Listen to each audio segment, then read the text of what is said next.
So the question has been asked in NEET 2018. It says that the body initially at rest and sliding along a frictionless track of height h just completes a vertical circle of diameter AB equals D. The height h is equal to.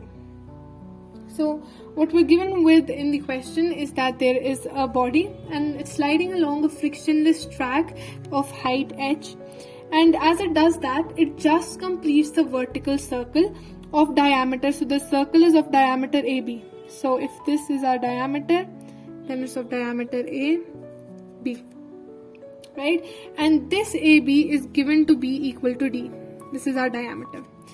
So when this body, it rolls down a frictionless inclined plane of height h, it just completes a vertical circle, and the diameter of that vertical circle is equal to the diameter of the circle, that is equal to AB.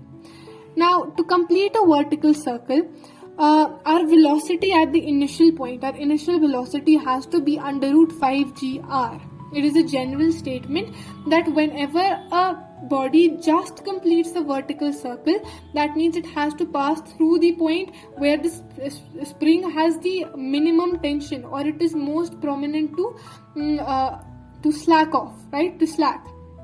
Right, so what we're going to have is the velocity of 5gr is the minimum velocity, initial velocity that is required by a particular particle to complete its vertical circular motion.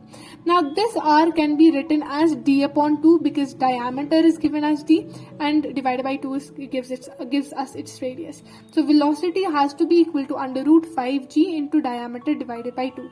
Now, initially, when the ball or the object was at the topmost position on the inclined plane, it had a certain potential energy. In fact, all of its energy was potential energy, because as a result of its position, because of the virtue of its position, what happened is that it had its maximum potential energy. And as it rolled down the inclined plane, it attained kinetic energy, and all of that potential energy which was present inside the ball initially was converted into kinetic energy after it had continued its motion for a certain period of time. Now we know that the potential energy is given by mgh. We have to find out this h. What is the height of this inclined plane? That's something we have to find out. That's something that's a variable to us. And half mv square. So m is going to cancel out with m, and h is going to be equal to v square divided by 2 and g. Now what we're going to do here is that h equals v square upon 2g.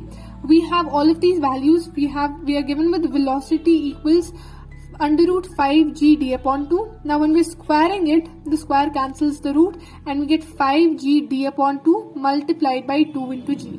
Right? So what is the height? It's 5d into 2 2s are 4. 5d into 4, g cancels out with g. So the height of the inclined plane is equal to 5d upon 4.